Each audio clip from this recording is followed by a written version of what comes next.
But IP முகவரி ஒன்றுக்கு உதாரணம் சொல்லட்டாம். சொல்லுங்க பாப்போம்.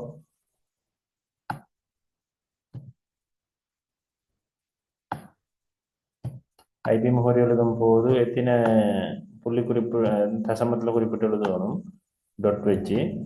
எத்தனை பிரிவுகள் வரும்? 4 பிரிவு. 4 பிரிவுகள் வரும். நீங்க எந்த இலக்கமும் எழுதலாம். வீச்சு என்ன ஒவ்வொரு பிரிவுரையும்? 0 தொடக்கம் 255. 0 தொடங்க 255. இந்த ஒவ்வொரு பிரிவும் 0 தொடங்க 255க்கு உட்பட்ட ஒரு இலக்கமாக இருந்தால் 55. சரி. 256 அல்லது 256 கூடங்க வரக்கூடாது. பூஜ்ஜியமும் போடலாம், பிரச்சனை இங்க 0 வரவும் மேலும் அது பிரச்சனை இல்லை.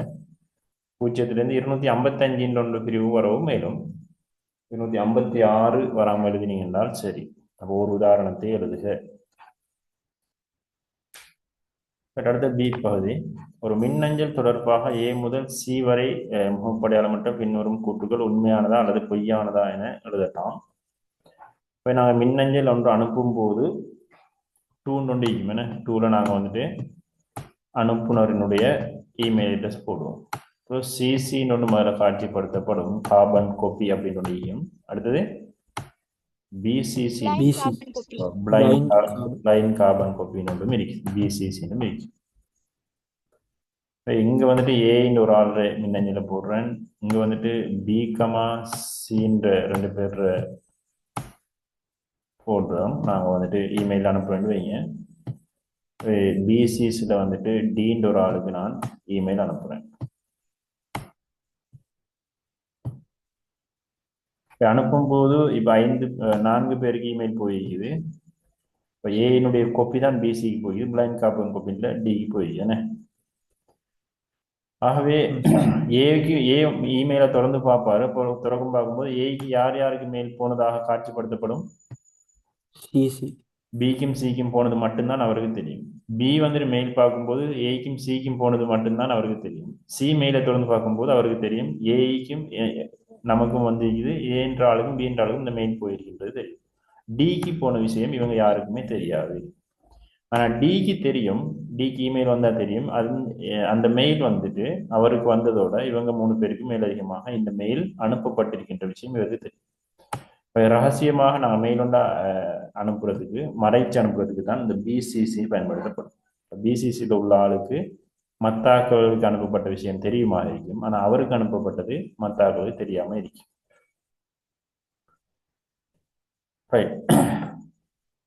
இங்க ஏல சொல்ற பிசிசியில் உள்ள பெறுநர்களின் மின்னஞ்சல் முகவரிகள் ஏனைய பெறுநர்களிடமிருந்து மறைத்து வைக்கப்பட்டிருக்கும் அப்படின்றது சரி. அடுத்தாக்கள்கிட்ட இருந்து மறைக்கப்பட்டிருக்கும், பிளைண்ட் கார்பன் காப்பி.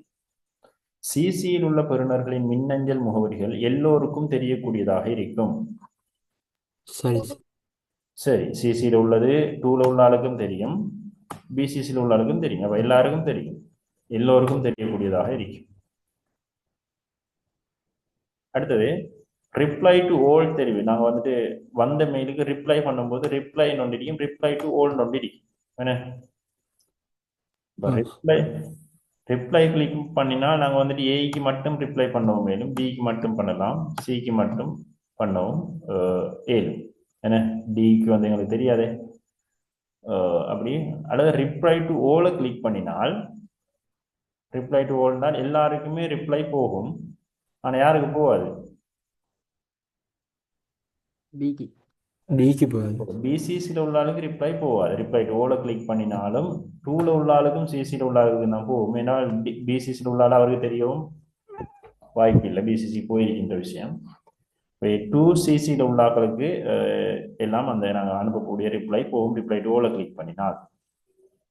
சி சரியா இல்லையா?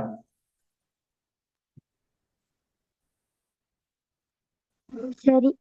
சரி, ரிப்ளை டு ஓல் தெரிவை சொடுக்கும் போது மூலத்தை அனுப்பி வரும், அதாவது அனுப்பினவர்னா 2. என 2 மற்றும் சிசி வரியில் இருப்பவர்களும் பதிலை பெறுவார்கள். இப்போ நீங்கள் சிக்கு வந்துட்டு சிட மெயில கிளிக் பண்ணிட்டு ரிப்ளை டு ஓலை கிளிக் பண்ணால் சிக்கும் ரிப்ளை போகும், பிக்கும் போகும், ஏக்கும் போகும்.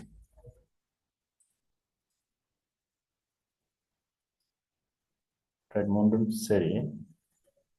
அடுத்தது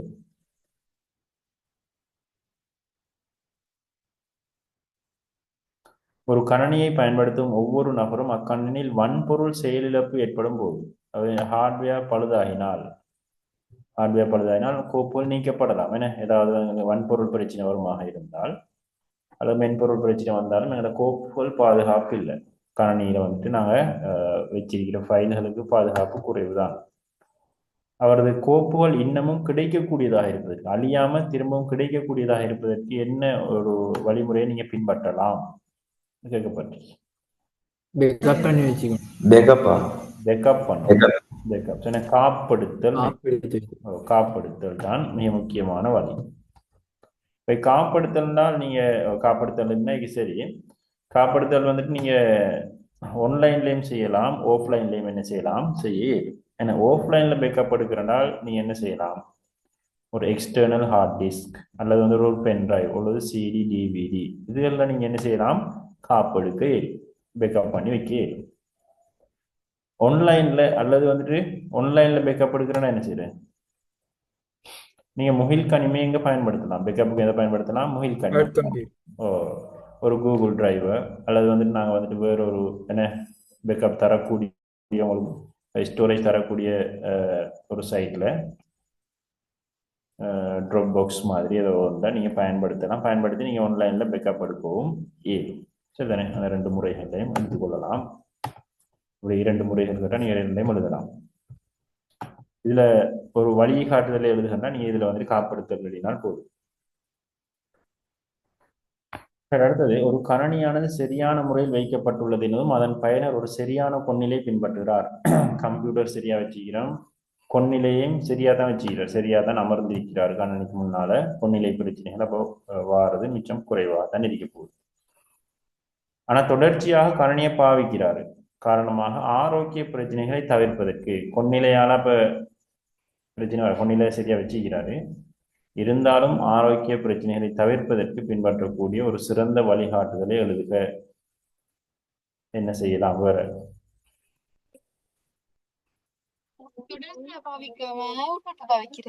வழங்க இல்ல தொடர்ச்சியாக பயன்படுத்தாம பயன்படுத்துறது. நாங்கள் வந்துட்டு சிறிது நேரம் என்ன செய்யலாம், ஓய்வெடுத்து திரும்ப என்ன செய்யலாம், கணனியை பயன்படுத்தலாம். ஏன்னா கொஞ்சம் தூரம் நடந்துட்டு வந்து திரும்ப பயன்படுத்தலாம். அல்லது வந்துட்டு கண்களை வந்துட்டு நாங்கள் தொடர்ச்சியாக பார்க்காம நாங்கள் பக்கத்தில் உள்ள விஷயங்களை கொஞ்சம் பார்த்து கொண்டு திரும்ப கணனியை பயன்படுத்த வேண்டாம். அல்லது நாங்கள் ஒரு நாளைக்கு ஒரு 7 தொடக்கம் 8 மணிக்காக மட்டும் கணனியை பாவிக்கக்கூடியதாக இருக்கு. அடுத்த கொன்னிலைகள் பிரச்சனையாக இருந்தாலும் எங்களுக்கு வந்துட்டு கணனியினுடைய திரையினுடைய பிரைட்னஸை வந்துட்டு நாங்கள் வந்துட்டு என்ன செய்யறது, ஒரு அளவாக வச்சுக்கொள்றது. அப்படியான விஷயங்களை நாங்கள் பின்பற்றுறதுனால ஆரோக்கிய பிரச்சனைகளை மேலும் என்ன செய்யலாம், தவிர்க்க இயலும். கிளியர்? அது ஏதாவது ஒரு வழி நீங்களே சொல்லி ஏதாவது ஒன்றுனா சரி. அடுத்து எக்ஸல் கேள்வியை பார்ப்போம். அவை நாங்கள் ஏற்கனவே எம்சிக்கு பார்த்தோம், அதில் 40னா 40 மார்க்ஸ் வரும். முதலாவது கேள்வி வந்து கட்டாய கேள்வி, அதில் 10 சிறிய பகுதிகள் இருக்கும். 10க்கும் 2 மார்க்ஸ் படி 20 மார்க்ஸ் வரும். அவை பார்ட் 1க்கு 40, அவை பார்ட் 2ல முதலாவது கட்டாய கேள்விக்கு 20, மொத்தம் 60 மார்க்ஸ் வரும். மீதி கேள்விகளை நீங்கள் 4 கேள்வி செய்யணும், அந்த 4க்கும் 40 மார்க்ஸ் வரும், 100 மார்க்ஸ். இதில் சாய்ஸ் கேள்வியில் நீங்கள் ஏதாவது 4 கேள்விகளை செலக்ட் பண்ணி செய்யணும். அதில் எக்ஸல் கேள்வி கட்டாயம் செய்யுங்க, லேசான கேள்வி. பாடசாலை செயலமர் ஒன்றின் வருமானங்களையும் செலவினங்களையும் பின்வரும் விரிதாள் காட்டுகின்றது. விரிதாள்ன்றது எங்களுக்கு தெரியும், ஸ்ப்ரெட்ஷீட், ஒரு எக்ஸல். உங்களுக்கு தெரியும், நிரல்கள் ஏபிசிடின்னு போகும், நிறைகள் 1 2 3 பெய்து கொண்டிருக்கும். ஆகவே இது வந்துட்டு களங்கள் எல்லாம் உங்களுக்கு தெரியும். என்ன 200 எந்த களத்தில் இருக்குது, கள முகவரி என்ன 200 B4 இருக்குதுண்ணே. அவை அதை நான் சொல்லுவோம் கல முகவரி. அவை கல வீச்சுன்னு உங்களுக்கு தெரியும். இப்போ இதனுடைய கல வீச்சுன்னு சொன்னால், இப்போ இவ்வளவுடைய கல வீச்சு நாங்கள் எப்படி சொல்லுவோம், முதலாவது D7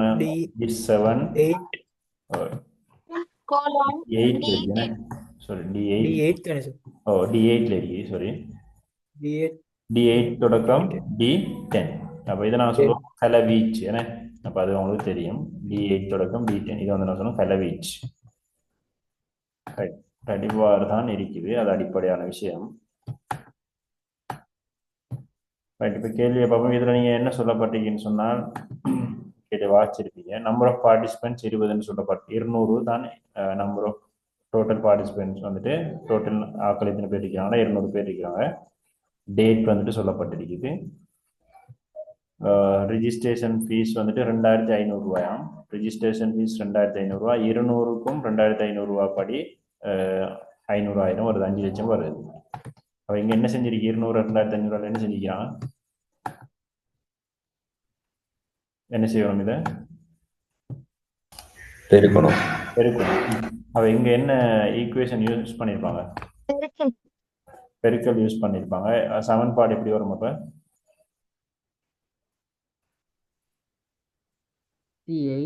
C8 என்ன C8 பெருக்கல் என்ன பெருக்கல் ஸ்டார் மார்க் பயன்படுத்துவோம். அடுத்தது D8 C8 into D8. அப்போ C8 பெருக்கினா இங்கே வரும். அப்போ E8ல வந்துட்டு நாங்கள் மொத்த ரிஜிஸ்ட்ரேஷன் ஃபீஸை கணிக்கிறதுக்கான ஈக்குவேஷன் வந்து C8 into D8. அதான் முதலாக கேள்வி கேட்கப்பட்டிருக்கு.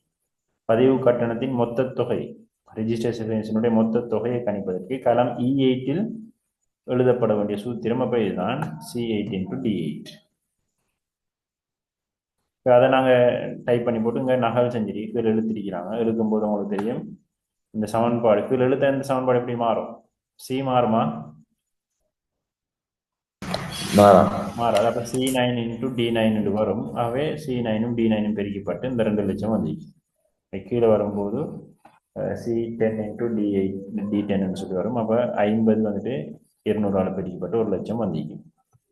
எவ்வாறு நகல் செய்யும் போது ஈக்குவேஷன் மாறும். இப்போ டோட்டல் இன்கம் ஒன்று இங்கே கணிக்கப்பட்டிருக்கேன். அப்புறம் இது இவ்வளோ பெருக்கப்பட்டிருக்குது, பெருக்கி இது பெருக்கி இங்கே வருது. அப்புறம் டோட்டல் கணப்பட்டிருக்குது. டோட்டல் இன்கம்னா இது 3 என்ன செஞ்சுக்கிறோம், கூட்டிக்கிறோம். கூட்டுறதுக்கு நாங்கள் பயன்படுத்துகிற ஃபங்க்ஷன் என்ன, சம் பயன்படுத்துவோம். சம் எதுல இருந்து எது வரைக்கும் நாங்கள் செல் ஈக்குவல் சம். இங்க வந்து E8ல இருந்து கோலோன் E10 வரைக்கும். அல்லது நாங்கள் கமா போட்டு எழுதுவோம், மேலும் பிரச்சனை கமா போட்டு எழுதுறா எங்களுக்கு கஷ்டம், இதான் லேசு. அப்படி எழுதினாலும் பிழை இல்லை. ஈக்குவல் சம்னு போட்டு கமா போட்டு எழுதுனா எப்படி எழுதுனா E8 3 காலத்தையும் எழுதணும். E8 கமா E9 E10 இப்படியும் எழுதலாம், பிரச்சனை இல்லை. இதுவும் சரியான விடலாம். சரியா, இதை நான் சொல்லுவோம் ஃபங்க்ஷன். சார்புல் எழுத சொன்னால் இப்படித்தான் எழுதணும். அல்லது நீங்க சமன்பாடு எழுத சொன்னாலும் இப்படி எழுதலாம். சார்பு எழுதாமல் எழுத சொன்னால் நாங்கள் சும்மா கூட்டணும் என்ன.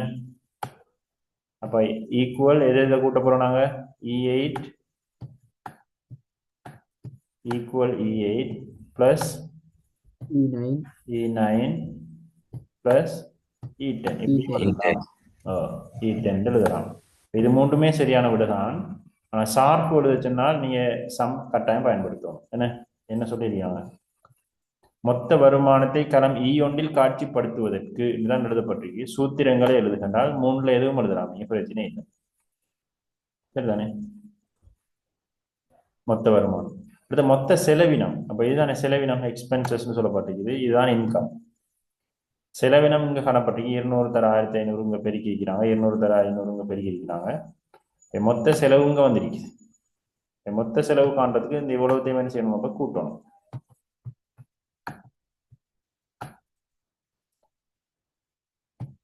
அதை கூட்டுறதுக்கு அப்ப நாங்க என்ன சமன்பாடு எழுதலாம், ஈக்குவல் சம். அப்ப எதுல இருந்து வரைக்கும் E13 என்ன E13 colon E17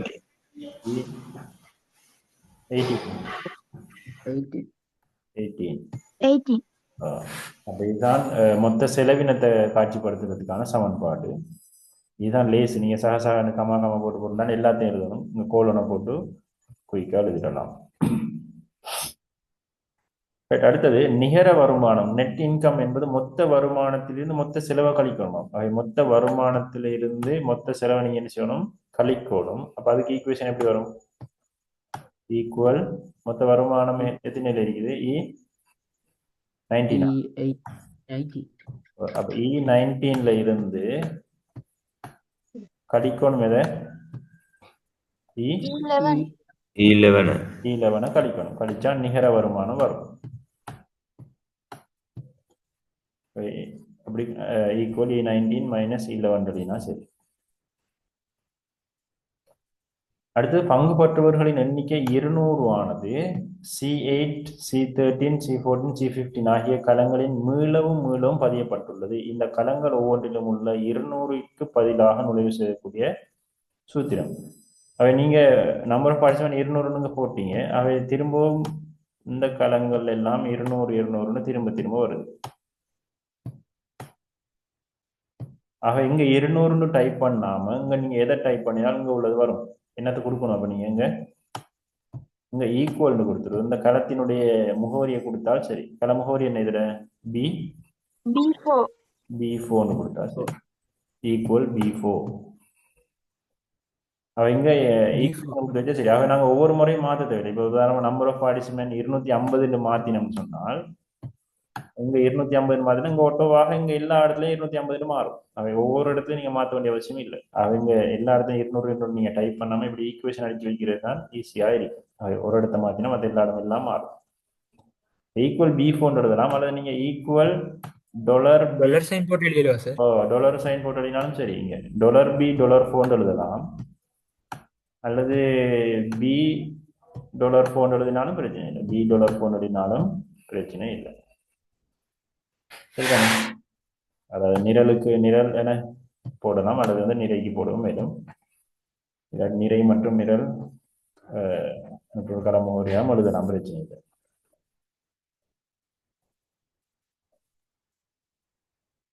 right.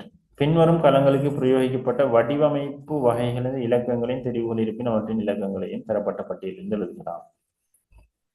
Date. அப்போ இங்க வந்து நீங்க ஃபார்மட்டிங்ல நீங்க போயிட்டு டேட் ஃபார்மட் பண்ணலாம். எந்த வகையான டேட் வரணும்னு சொல்றது. அப்ப E4ல என்ன இருக்குதுன்னு சொன்னால் டேட் தான் இருக்குதுன்னு. இப்போ இதுக்கு என்ன ஃபார்மட் பண்ணணும்? அப்ப நாங்க டேட் தானே கொடுக்கணும். E4 கோடு தான் வரும். E4 code. டெசிமல் பிளேசஸ்ன்றது தசமங்கள் எண்ணிக்கை. தசமங்கள் எண்ணிக்கை 2 தசம் வரணுமா, 3 தசத்துக்கு எண்ணிக்கை எத்தனை இலக்கம் வரணும்ன்றதுதான் தசமங்கள் எண்ணிக்கை வரும். அப்படி நான் கொடுக்குறது தான் டெசிமல் பிளேஸ். நம்பர்ன்றது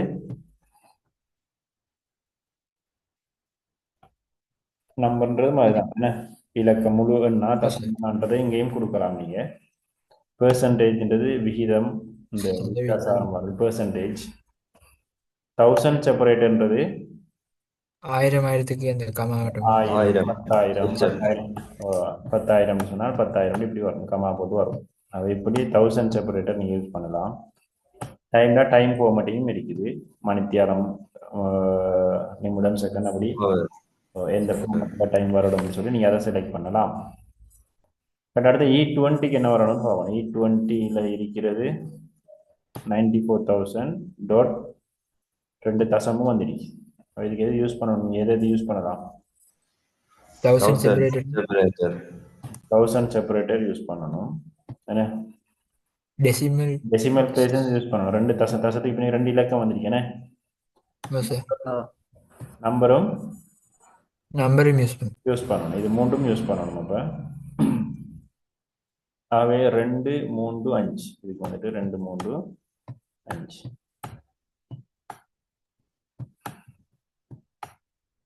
நம்பர் யூஸ் பண்ணாம 2,5 நேரம் அவருக்கு மார்க்ஸ் இருக்கு ஸ்கீம்ல.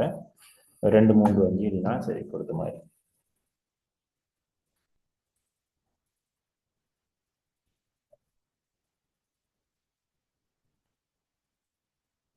பட் ஆறாவது பின்வரும் ஒவ்வொன்றின் நிரல் மற்றும் வட்ட வரைபுகளில் மிகவும் பொருத்தமான வரைப்பு வகை யாது? இப்ப நிரல் வரைப்புன்றது உங்களுக்கு தெரியும் என்ன? கொலம் சார்ட், கொலம் சார்ட், பார் சார்ட் வந்துட்டு எங்களுக்கு இப்படி வாரது.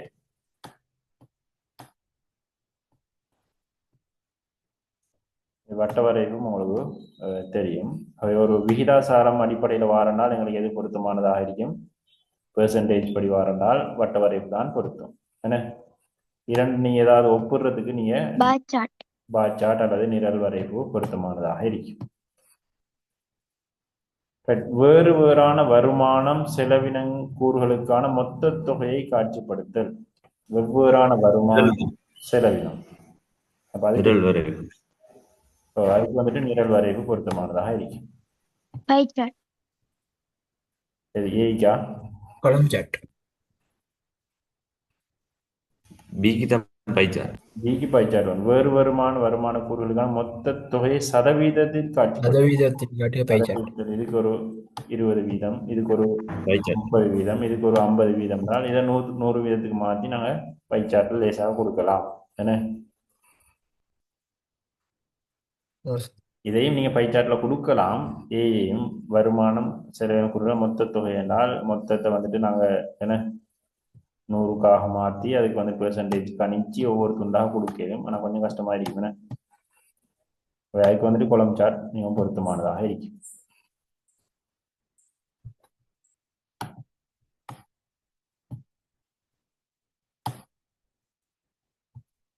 இதுக்கான பெருமானம் தரப்பட்டு எக்ஸல்ல நான் காணணும். இது வந்து என்னது?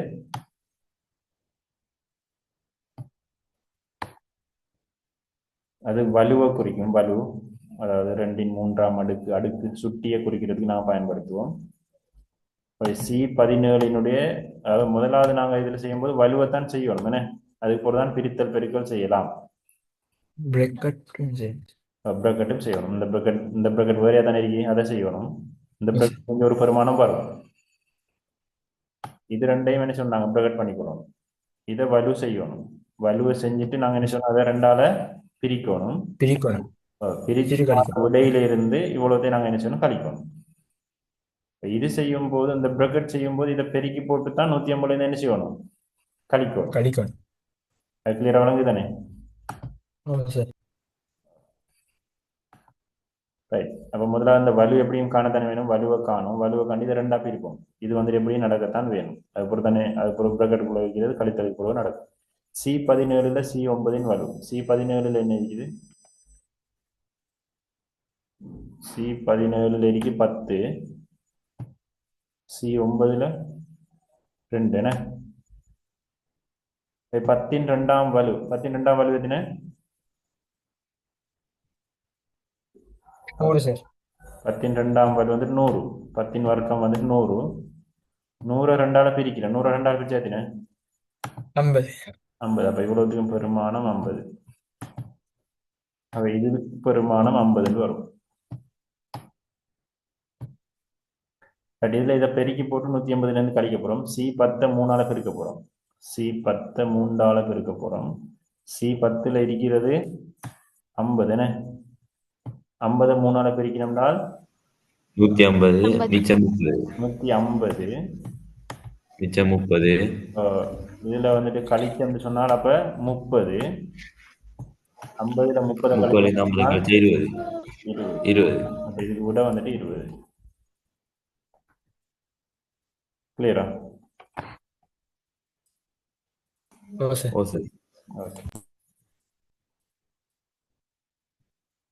நான் 2 கேள்வி பார்த்திருக்கேன். 3வது கேள்வி இன்ஷா அல்லாஹ் நாளைக்கு பார்ப்போம். ஜஸாக்கல்லாஹ்.